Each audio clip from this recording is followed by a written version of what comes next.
पहले डालते नजर आज के मुख्य समाचारों पर। टाउन एसबीआई बैंक में 3 लाख लूट की हुई घटना, सीसीटीवी कैमरा में कैद हुए भागते हुए बच्चे की तस्वीर, जांच में जुटी पुलिस। पदोन्नति की मांग, विकास अधिकारियों के विरोध का कुछ अलग है तरीका, पदोन्नत करो नहीं तो इच्छा मृत्यु की दो अनुमति। अब बच्चे हर स्कूल में पढ़ सकेंगे उर्दू, पंजाबी और संस्कृत भाषा। जिला मुख्यालय पर कोरोना वैक्सीन ड्राइव का तीसरा चरण शुरू। अब खबरें विस्तार से।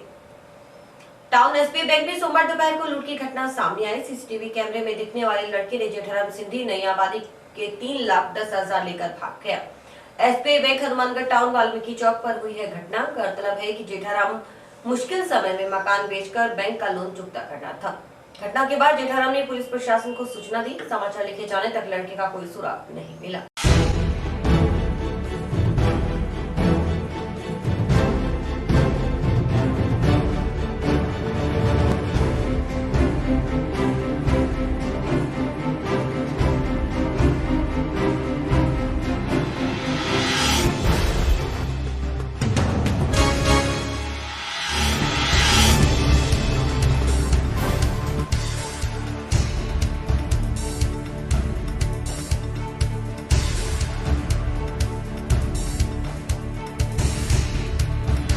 सीसीटीवी फुटेज में नजर आ रहा यह बच्चा एसबीआई बैंक में जेठाराम सिंधी की जेब से 3,10,000 लेकर भागने में कामयाब रहा।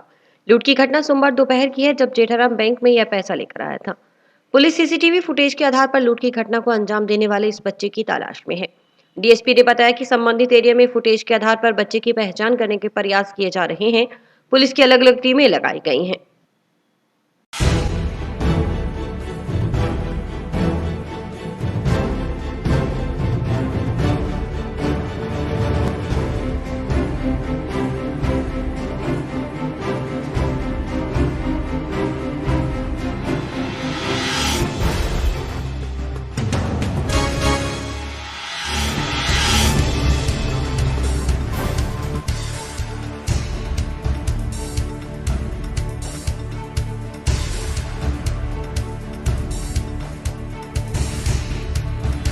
बैंक के अंदर ओटी मॉर्गेज की रजिस्ट्री लेने आया था, पैसे जमा करवाने।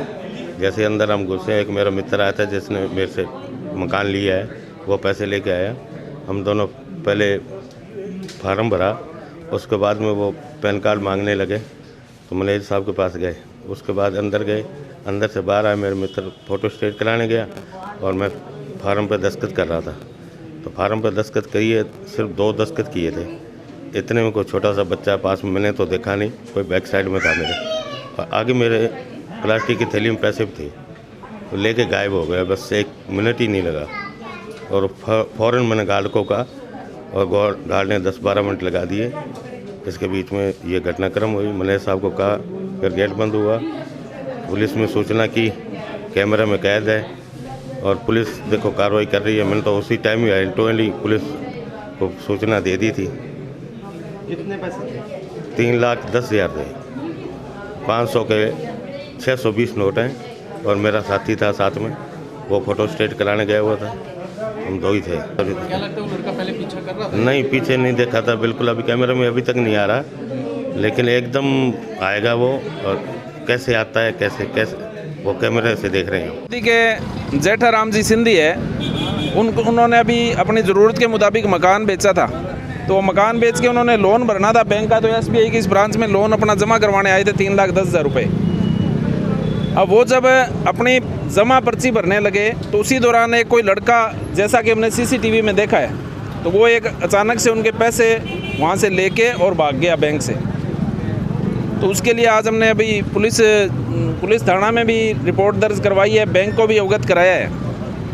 तो क्योंकि बैंक में आदमी अपने पैसे सुरक्षित करने के लिए आता है, बैंक में ही अगर कोई आदमी सुरक्षित नहीं है, पैसा सुरक्षित नहीं है, तो निश्चित रूप से प्रशासन के लिए भी, बैंक के लिए भी और पुलिस वालों के लिए भी, सबके लिए ये विचारणीय प्रश्न है। आज दोपहर एसबीआई बैंक वाल्मीकि चौक हनुमानगढ़ टाउन में सूचना मिली कि एक जेठानंद नाम के व्यक्ति के 3 लाख रुपए के करीब पैसे निकल गए हैं। जेठानंद अपने जानकार से पैसे लेकर बैंक में जमा करवाने के लिए आया था। उसने लापरवाही से पैसे रख दिए और इस दौरान पैसे निकल गए। सीसीटीवी फुटेज देख रहे हैं, संबंधित क्षेत्र में देख रहे हैं और जानकारी जुटाई जा रही है। इससे संबंधित जो भी तथ्य हैं वो मालूमात करके टीमें गठित करी हैं और थाना स्तर एवं जिला के अन्य थानों के सहयोग से टीमें गठित करके इसमें संभावित की तलाश की जा रही है। राजस्थान ग्रामीण विकास सेवा परिषद के विकास अधिकारियों ने कैडर का गठन कर पदोन्नत करने की मांग का मुख्यमंत्री के नाम ज्ञापन कलेक्टर को सौंपा। इसमें बताया गया कि परिषद के गठन से आज तक विकास अधिकारियों को एक भी पदोन्नति नहीं दी गई। इसके समानांतर राज्य और अधीनस्थ सेवाओं के समान बैच के अफसरों को 2-2 पदोन्नति दी जा चुकी है। गत 1 मई को राजस्थान ग्रामीण सेवा के सेवा नियमों में संशोधन किया गया, लेकिन 9 महीने बीतने के बाद भी कैडर का निर्धारण नहीं किया गया। इसके चलते राजस्थान ग्रामीण विकास सेवा परिषद ने सोमवार के प्रति रोष जताया, साथ ही ज्ञापन के माध्यम से इच्छा मृत्यु की अनुमति मांगी है। प्रदेशव्यापी आंदोलन की कड़ी में सोमवार को कलेक्टर के माध्यम से मुख्यमंत्री को ज्ञापन सौंपा गया। इसमें मांग की गई कि 7 दिन में सेवा संबंधी मंत्रिमंडलीय उप समिति की सिफारिशों के अनुसार कैडर का निर्धारण कर पदोन्नति प्रदान की जाए, अन्यथा अधिकारियों को इच्छा मृत्यु की अनुमति दे दी जाए। राजस्थान ग्रामीण विकास सेवा परिषद की जिला परियोजना साझा ने बताया कि सरकार या तो विभागीय पदोन्नति दे, अन्यथा इच्छा मृत्यु की अनुमति दी जाए। उन्होंने बताया कि मांगे पूरी नहीं होने तक सत्याग्रह करने का निर्णय लिया गया है। स्थानीय विधायकों को भी ज्ञापन दिए जाएंगे। अब 1 मार्च से अनिश्चितकालीन कार्य बहिष्कार करने का भी निर्णय लिया गया है। पिछले 11 वर्षों से राज्य सरकार में सेवारत जो RRDS हैं उनके कैडर गठन को लेके जो RDS समस्त RDS की एक डिमांड चल रही है कि हमें एकमात्र हमारा एजेंडा है कि हमें पदोन्नति दी जाए, और उसके लिए आज से 1 मार्च से पूर्ण बहिष्कार का फैसला संगठन स्तर से लिया गया है, और जिसमें ग्राम विकास अधिकारी संगठन है उसने भी हमें पूर्ण सहयोग जो है और नैतिक समर्थन दिया है। जी, पूर्णतः कोरोना के लिए कोविड वैक्सीनेशन को छोड़कर संपूर्ण कार्यों का पूर्ण बहिष्कार रहेगा। कितने दिन तक चलेगा ये बहिष्कार? ये बहिष्कार अनिश्चितकालीन है, जब तक या तो इच्छा मृत्यु की जो है अनुमति दी जाए या फिर हमें पदोन्नति दी जाए। सरकार ने सभी सरकारी स्कूलों में पंजाबी, उर्दू और संस्कृत पढ़ने वाले बच्चों को राहत प्रदान की है। सरकार के इस फैसले से माध्यमिक विद्यालय स्तर तक तीनों भाषाओं को पढ़ने की व्यवस्था की जाएगी। इससे पहले इन स्कूलों में 8वीं कक्षा तक 3 और 9वीं 10वीं कक्षाओं में सिर्फ 2 भाषाएं पढ़ाई जाती थी। अब बच्चे अपनी रुचि के अनुसार अल्प भाषा का चयन कर सकेंगे। यह जानकारी प्रेस वार्ता के दौरान बताई गई। बताया गया कि राजस्थान सरकार से जो समझौता हुआ उसके बाद ये आदेश निकाले हैं कि 19 जनवरी से सरकारी स्कूलों में मिडिल, सीनियर सेकेंडरी स्कूलों में पंजाबी, गुजराती, सिंधी, उर्दू, संस्कृत का यदि टीचर नहीं है और बच्चे पढ़ना चाहते हैं तो विद्यालय में बच्चे की मांग पर इस भाषा के लिए पद स्वीकृत होगा। इसके लिए सरकार पोर्टल पर वह पद स्वीकृत कर देगी। इसके लिए बच्चों और अभिभावकों को कहीं जाने की जरूरत नहीं होगी। बच्चों को महज सहमति पत्र विद्यालय में देना होगा, साथ में अभिभावकों के हस्ताक्षर होना अनिवार्य होगा। हमारा राजस्थान सरकार से जो समझौता हुआ और उसके तहत राजस्थान सरकार ने जो आदेश निकाले, 19 जनवरी के जो आदेश, उन आदेशों के मुताबिक राजस्थान के सरकारी स्कूलों में middle school, secondary school, senior secondary school, जितने भी स्कूल हैं उनमें पंजाबी, गुजराती, सिंधी, उर्दू और संस्कृत 500 भाषाओं की यदि शिक्षक वहाँ नहीं लगे हैं और बच्चे वो भाषा पढ़ना चाहते हैं तो मांग करने पर वो शिक्षक उपलब्ध करवाए जाएंगे।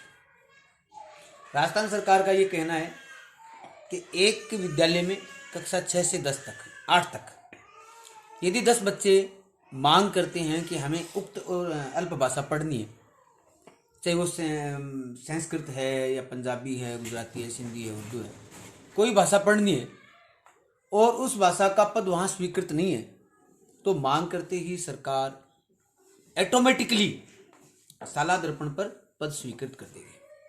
इसके लिए न आपको डीओ के पास जाने की ज़रूरत है, न डायरेक्टर साहब के पास जाने की ज़रूरत है, न किसी मंत्री, नेता, एमएलए, विधायक, एमपी, सरकार किसी के पास जाने की ज़रूरत नहीं है। आपको सिर्फ एक सहमति पत्र भर करके विद्यालय में देना है और उस पे अभिभावक को और बच्चे को हस्ताक्षर करने हैं कि हम ये भाषा पढ़ना चाहते हैं। और जैसे ही आप ये भर के देंगे, विद्यालय का प्रधानाध्यापक जो अभी प्रोफाइल है विद्यालय का, जो अल्प भाषा पंजीयन का, वो लोक है, विद्यालय का प्रधानाध्यापक जी हैं वो CBO साहब को फ़ोन करेंगे और तुरंत लॉक खोल दिया जाएगा, उसको अनलॉक कर दिया जाएगा और उस विद्यालय में वो अल्प भाषा वहाँ पर बच्चों की दर्ज कर दी जाएगी और पद स्वीकृत हो जाएगा। सीधा सा हिसाब है, किसी प्रकार की कोई प्रस्ताव की आदि की ज़रूरत नहीं है। तो मैं निवेदन करूँगा समस्त राजस्थान के लोगों से जो अपनी भाषाओं को बचाना चाहते हैं, वो अपने बच्चों को जिस अल्प भाषा से संबंधित वो हैं उसको ऑनलाइन करवाएं और विद्यालय में पंजीकृत करवाएं। विद्यालय में जाकर के आप ये सवाल अवश्य पूछें कि आपने 20/11/2020 के आदेश के पश्चात बच्चों से 100% सहमति पत्र प्राप्त किए हैं या नहीं। कुछ विद्यालयों में क्या हुआ कि एक विषय चल रहा है तो प्रधानाध्यापक ने सभी बच्चों को वो विषय दिया और लॉक कर दिया, जबकि ये गलत है। 20/11 को स्थिति को शून्य मानते हुए आदेश जारी किए गए कि आज की डेट से पहले क्या था ये अलग विषय है। 20/11 के बाद आपको बच्चे से सहमति लेनी है कि आप क्या पढ़ना चाहते हैं। बच्चा और उसका अभिभावक आपको लिख के देगा कि हम ये पढ़ना चाहते हैं और उसी आधार पर आपको उस बच्चे को लॉक करना है। कुछ विद्यालयों में बच्चों से सहमति लिए बगैर उनकी अल्प भाषा लॉक कर दी गई, जो गलत है। चाहे वो किसी भी भाषा को पढ़े, उनकी सहमति ली जानी आवश्यक है। मैं आम आदमी से भी निवेदन करूंगा कि सरकार ने अपना काम कर दिया। सरकार की जो पारी थी वो समाप्त हुई, अब हमारी पारी है। सरकार ने ये कहा है कि आप ये ना सोचें कि कितने पद होंगे। सरकार ने ये कहा है कि आप जितनी मांग करेंगे उतने पद होंगे। इसलिए हमें ज़्यादा से ज़्यादा मांग करनी है और मांग करने के लिए ऑनलाइन पोर्टल पर हमें अपने बच्चों की सहमति पत्र दर्ज करवानी।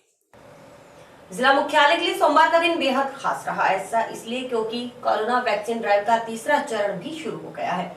इसके तहत अब 60 साल या उससे अधिक आयु के सीनियर सिटीजन और 45 से 60 तक के गंभीर मरीजों को कोरोना टीका लगाया जाएगा। यानी अब कोरोना टीकाकरण कोरोना वॉरियर्स और फ्रंटलाइन वर्कर्स को राहत देने के बाद आज से घर घर पहुंचेगा।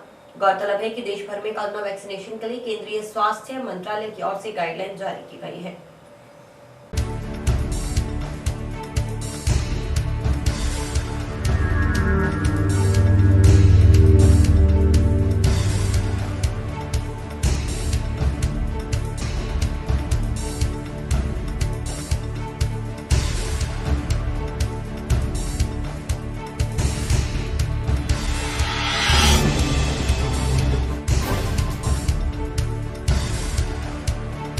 टीका लगवाने के लिए आए थे, वैक्सीन का, कोरोना का। तो आपको लगता है जरूरी, आपको लगवाना जरूरी? हाँ, लगवाना जरूरी है।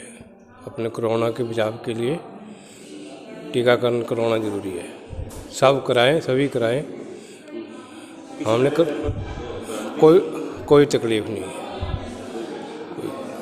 पहले लगवा के गया था करीब 1 घंटा पहले, फिर मेरे सिस्टर को लेके आया हूँ टीका लगवाने के लिए।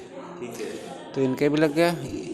अच्छा कार्यक्रम है और बढ़िया, कोई फर्क नहीं पड़ा। किसी किस्म का दर्द ही नहीं होता, बिल्कुल नहीं होता और सुरक्षित हो जाते हैं। कोई दिमाग में बह नहीं आता आगे वास्ते। पब्लिक में इधर उधर घूम सकते हैं, कोई कीटाणु नहीं लगेंगे, इसलिए लगवा लिया। और भी लगवा के लाएंगा मैडम को लगवा। किसी तरह कोई भ्रांति नहीं है, मतलब ही नहीं, सभी को लगवा लेना चाहिए। शौक से भाग के आए। कोविड वैक्सीनेशन जो 16 फरवरी से यहाँ शुरू हुआ था, हमने फर्स्ट मतलब हेल्थ वर्कर्स का फर्स्ट फेज में, सेकंड में अपन ने फ्रंटलाइन वर्कर्स का। आज से हम 1 मार्च से जो 60+ वाले जो हमारे मतलब बुजुर्ग लोग हैं, जो उनके लिए हमने आज 3rd राउंड शुरू किया है टीकाकरण का। और इसमें मतलब इनमें बहुत उत्साह देखा जा रहा है, लोग अपने आप आ रहे हैं क्योंकि इसमें मैसेज की सुविधा नहीं है लोगों को। मतलब हमने घर घर मतलब मैसेज करवाए हैं और अखबार और मीडिया के थ्रू सरकार द्वारा भी मैसेज कराए गए हैं कि ये अब इनका लगातार मतलब 20 दिन तक ये टीकाकरण चलना है, जिसमें मतलब जो हनुमानगढ़ ब्लॉक, केवल हनुमानगढ़ ब्लॉक में कम से कम 45 से 50 हज़ार तक के बुजुर्ग हैं इस एज ग्रुप में, उनका टीकाकरण होगा। और दूसरा ग्रुप हमने लिया है कोमॉर्बिडिटी वाला, जो 45 से लेकर ऑनवर्ड जो भी हैं, मतलब जो 60 साल तक के, उनको जो हमने 20 बीमारियों के नाम का भी हमने उसमें अखबार में और मतलब मीडिया में दिया है। ये 20 बीमारियां हैं जो कोमोर्बिडिटी वाले हैं 45 से 50 तक के, वो अपना सर्टिफिकेट लाएंगे और उसके सर्टिफिकेट के हिसाब से उनको भी ये टीकाकरण किया जाएगा। और इस फर्स्ट डोज के बाद फिर अब उनका हम पूरा वो आधार कार्ड का आईडी या अन्य फ़ोटो आईडी लेके आएंगे, जिससे हम उनका online registration on the spot करेंगे और जिससे 28 दिन बाद जो अगला वैक्सीनेशन होना है वो उनके पास मैसेज आ जाएगा और वो आराम से ये टीकाकरण कराएंगे। इसके तहत निजी अस्पतालों के लिए कोविड-19 टीकाकरण की प्रति डोज की दर 250 रुपए निर्धारित की गई है। वहीं राजकीय स्वास्थ्य केंद्रों, सीजीएचएस व आयुष्मान भारत महात्मा गांधी राष्ट्रीय स्वास्थ्य बीमा योजना से संबद्ध चिकित्सालयों में कोविड-19 के टीके निःशुल्क लगाए जाएंगे। चिकित्सा अधिकारियों के मुताबिक वैक्सीन को लेकर मीडिया के माध्यम से प्रचार प्रसार किया गया है। तीसरे चरण का अभियान 20 दिन तक चलेगा। इसके अंतर्गत हनुमानगढ़ ब्लॉक में करीब 50,000 तक के लोगों के टीकाकरण होना है।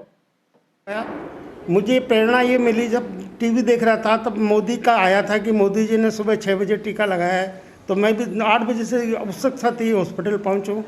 टीका लगाने पर मुझे पता ही नहीं पड़ा कि मेरे टीका लगाए। और सभी लोगों को टीका निसंकोच लगाना चाहिए और मास्क का प्रयोग करना चाहिए, 6 गज की दूरी करना चाहिए। 28 दिन बाद इसका दोबारा टीका लगाना जरूरी है, ये जिम्मेदारी हमारी भी है। डिपार्टमेंट बहुत अच्छा लगा हमें, बहुत अच्छा, थैंक यू। बाद मालूम ही नहीं पड़ा कि भाई टीका लगाया गया है और कोविड के तहत इसके जो सावधानियां बरतनी है वो बरती जाए, मास्क लगाएं, दूरी बनाए रखें और बार बार हाथ धोते रहें, यही इसका संदेश। सिंचाई बाग से हूँ। मैंने 10:20 पर टीका लगवाया है और बड़ा अच्छा महसूस कर रहा हूँ और इसमें कोई लगाने में दर्द नहीं हुआ। और मैं सभी से अपील करता हूँ कि आप ये कोविड-19 का टीका लगवाएं। जिले में कोरोना वैक्सीन का तीसरा चरण शुरू हो चुका है, इसलिए सीएमएचओ डॉक्टर नरेंद्र शर्मा ने आमजन से अपील की कि हम सब अधिकारियों व कर्मचारियों ने टीका लगवाया है, आप भी निसंकोच टीका लगवाएं। यह पूरी तरह से सुरक्षित है, इससे कोई साइड इफेक्ट या दर्द महसूस नहीं होता। वार्ड 45 में एक बाइक सवार युवक से नशीली गोलियां बरामद होने के बाद पास में दुकान कर रहे एक व्यक्ति को पुलिस ने बिना कसूर पकड़ लिया। इस मामले की निष्पक्ष जांच के लिए युवक की पत्नी व वार्ड के अन्य लोगों ने सोमवार को एसपी को ज्ञापन देकर मामले की जांच करने की गुहार की है। वार्ड पार्षद राजेंद्र चौधरी ने बताया कि रात करीब 9 बजे दुकानदार पवन कुमार अरोड़ा, जो कि वार्ड 55 में किराना की दुकान चलाता है, इस दौरान जब पवन कुमार रात को अपनी दुकान मंगल कर घर जाने की तैयारी में था, उसी दौरान बाइक पर सवार कालेखा उसकी दुकान के पास आता है। उसी वक्त पुलिस की गाड़ी भी मौके पर आई, मगर कालेखा पुलिस को चकमा देकर भाग गया। वहीं पुलिस ने पवन कुमार को गिरफ्तार कर लिया। हालांकि नशीली गोलियां कालेखा की बाइक में थी और पुलिस ने बाइक भी मौके से बरामद कर ली। वार्ड के लोगों ने मामले की निष्पक्ष जांच की मांग पुलिस प्रशासन से की है। सर, मैं एसपी से गुहार लगाने के लिए आई हूँ जी। मेरे पति को निर्दोष पकड़ा गया है। वो दुकान में अपने काम कर रहे थे, दुकान बंद करने का टाइम होने वाला, सामान संभाल रहे थे। बाहर से मोटरसाइकिल आया, उसने आवाज़ लगाई, जब वे बाहर आए, जब उसके पास ये नशीला सामान था, पीछे से पुलिस की गाड़ी आ गई। पुलिस ने वो काले खां जो था मोटरसाइकिल वाला, वो मौके से फरार हो गया और मेरे पति को पकड़ लिया उन्होंने, पुलिस वालों ने जी। और मेरे काले खां को पकड़ा जाए। मेरे पति का कोई दोष है तो उनको सज़ा मिले, मेरे पति का दोष नहीं है तो उनको नहीं सज़ा मिलनी चाहिए। 23 तारीख की रात को 9 बजे के करीब जो है पुलिस ने पवन कुमार अरोड़े को वार्ड नंबर 55 से गोलियां खरीदते हुए पकड़ा दिखाया गया है, जैसा कि हमने अखबार में पढ़ा। जब हम इसकी तय में जांच करने गए और हमने आउट स्पोर्ट से पूछा तो पता लगा कि पवन कुमार तो 55 नंबर में दुकान करता है, कि जो कि पुराना मेरा वार्ड रहा हुआ है। और पवन कुमार जब दुकान बंद कर रहा था रात को 9 बजे, उस समय काले खां नामक एक व्यक्ति उसकी दुकान के सामने आके मोटरसाइकिल रोकता है और उसी समय पुलिस आती है, जिसे देखकर काले खां भाग जाता है। पुलिस मोटरसाइकिल से गोलियां बरामद करती है और पवन कुमार को पकड़ लेती है। मोटरसाइकिल भी पुलिस साथ ले गई। हमने बार बार पुलिस वालों से निवेदन किया, भी हमारा तो ना तो मोटरसाइकिल है ना हमारी ये गोलियां हैं, जिसका मोटरसाइकिल है उसको पकड़ो। पुलिस ने जो है मोटरसाइकिल भी काले खां को वापस कर दिया और पवन कुमार को ये दिखा दिया भी ये तो गोलियां खाता है और इसको अज्ञात व्यक्ति इसको ही गोली दे के गया। जबकि पवन कुमार बार बार ये पुलिस से कह रहा है कि मुझे काले खां गोली दे, काले खां आया था, काले खां का मोटरसाइकिल है, काले खां की गोलियाँ हैं। और पुलिस साथ में उसको दिखा रही है कि भी सतीपुरा फाटक के पास में पकड़ा था और दूसरे दिन दिखा रही है 24 तारीख को, जबकि उसको पकड़ा 23 तारीख को रात को 9 बजे था। हम माननीय एसपी महोदय से आए हैं गुहार लगाने की इसकी निष्पक्ष जांच की जाए और जो भी इसमें दोषी है उसके खिलाफ कार्रवाई की जाए, निर्दोष लोगों को गलत न फंसाया जाए। प्रदेश नेतृत्व के आह्वान पर कानूनगो संघ ने जिला मुख्यालय पर सोमवार को एक दिवसीय धरना लगाया। इसमें समस्त गिरदावरों ने भाग लिया। कानूनगो संघ के जिलाध्यक्ष चंद्रभान जानी ने बताया कि कानूनगो संघ लंबे समय से अपनी मांगों को लेकर आंदोलन कर रहा है, मगर सरकार ने इस पर कोई ध्यान नहीं दिया। उन्होंने बताया कि मुख्य मांगे नायब तहसीलदार के लिए 50% के कोटे को 100% करना है। चाहे जो मजबूरी हो हमारी मांगे पूरी हो, चाहे जो मजबूरी हो हमारी मांगे पूरी हो, चाहे जो मजबूरी हो हमारी मांगे पूरी हो। कर्मचारी एकता जिंदाबाद, कर्मचारी एकता जिंदाबाद, राजस्थान कानूनगो संघ जिंदाबाद, राजस्थान कानूनगो संघ जिंदाबाद। इंकलाब है इंकलाब जिंदाबाद जिंदाबाद, इंकलाब जिंदाबाद जिंदाबाद जिंदाबाद, इंकलाब है इंकलाब जिंदाबाद जिंदाबाद, इंकलाब जिंदाबाद जिंदाबाद जिंदाबाद, एकता जिंदाबाद जिंदाबाद जिंदाबाद, इंकलाब जिंदाबाद जिंदाबाद जिंदाबाद, राजस्थान कानूनगो संघ जिंदाबाद जिंदाबाद जिंदाबाद, राजस्थान कानूनगो संघ जिंदाबाद जिंदाबाद जिंदाबाद। जो हिटलर की चाल चलेगा वो कुत्ते की मौत मरेगा, जो हिटलर की चाल चलेगा वो कुत्ते की मौत मरेगा। इंकलाब जिंदाबाद जिंदाबाद जिंदाबाद, वेतन भत्ता देने से वो सरकार निकम्मी है, वेतन भत्ता देने से वो सरकार निकम्मी है, जो सरकार निकम्मी है वो सरकार बदलनी है। इंकलाब जिंदाबाद जिंदाबाद जिंदाबाद, एकता जिंदाबाद जिंदाबाद जिंदाबाद। आज राजस्थान कानूनगो संघ प्रदेश नेतृत्व में एक दिन का धरना जिला मुख्यालय हनुमानगढ़ पर जिले के समस्त गिरदावरों द्वारा रखा गया है। इसमें हमारी राजस्थान सरकार से कुछ मांगे हैं। उनके मांगों के क्रम में पूर्व में भी कई बार सरकार से लिखित में दिया गया है मांग पत्र, लेकिन आज तक हमारा कोई मांगों के बारे में विचार सुना नहीं गया है, मांगे मानी नहीं गई है। इसके लिए हमारा आज का एक दिन का धरना। मुख्य मांग है हमारी नायब तहसीलदार के पद में 50% कोटा है गिरदावर से, उसका 100% कोटे की मुख्य मांग है। एक ग्रेड पे है जो पुलिस निरीक्षकों की है राजस्थान सरकार और पुलिस सेंटर सरकार में, वो 4200 से 4800 है। तो गिरदावर की भी L10 से L12 है। और कुछ मांगे भी है हमारी, और कोटा संभाग के जो कर्मचारी हमारे हड़ताल पर है उनका वेतन नहीं दिया गया है, ड्यूटी अलाउंस का है, स्टेशनरी भत्ता का है, दौरे कार्य भत्ता का है। कुछ हमारी ये मांगे हैं जो सरकार से हमें उम्मीद है कि हमारी मांगे है सरकार सभा में आप कह रहे थे समझौता हुआ था रेवेन्यू उस कैटेगरी के साथ, क्या था वो समझौता? वो राजस्व सेवा परिषद बनी हुई है जिसमें पटवार संघ और गिरदावर संघ और RTS तहसीलदार सेवा परिषद का एक राजस्व सेवा परिषद बना हुआ है।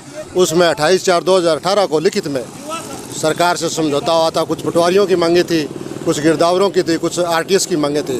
उसमें हमारी प्रमुख मांग ये थी भी हमारा जो पदोन्नति कोटा है वो 50% से बढ़ाकर 100% किया जाएगा। उसमें लिखित में समझौता दिया गया है, तो हम उसको भी लागू करवाना चाहते हैं। आपका परिचय? मैं चंद्रभान जानी, जिला अध्यक्ष राजस्थान कानूनगो संघ हनुमानगढ़। अनुव्रत समिति की ओर से टाउन में सोमवार को 73वां अनुव्रत स्थापना दिवस समारोह मुख्य अतिथि बाबूलाल दुग्गड़ और मदन बाठिया के सानिध्य में मनाया गया।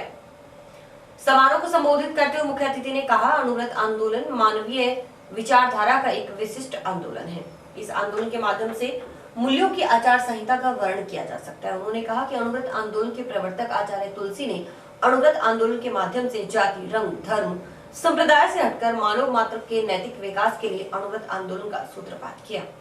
अनुव्रत के माध्यम से संपूर्ण विश्व स्तर पर नैतिक और मानवीय मूल्यों के लिए विकास के लिए महत्वपूर्ण प्रयास किए जा रहे हैं। मुनि ने अनुव्रत आंदोलन के माध्यम से समाज में बढ़ रहे वैमनस्य को मिटाने का आह्वान किया।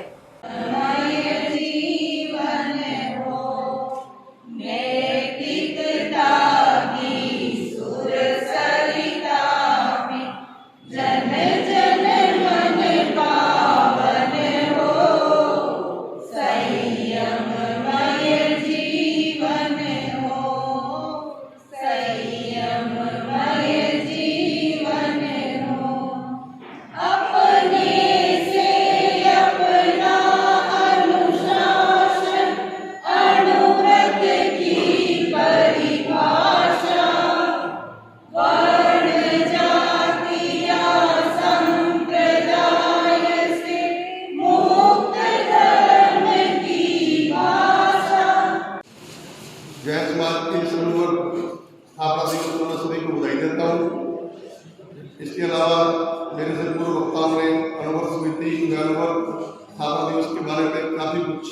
विस्तृत बयान कर दिया है।